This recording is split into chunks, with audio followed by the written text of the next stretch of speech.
Something every artist should know. To draw dynamic figures, many people often waste a lot of time studying from the wrong sources. Let me explain.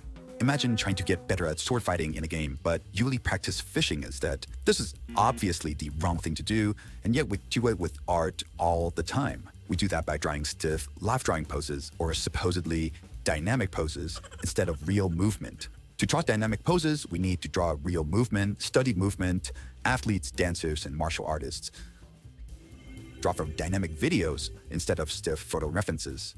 Pause at places where you find the poses interesting. I'll put together a sample playlist in the description.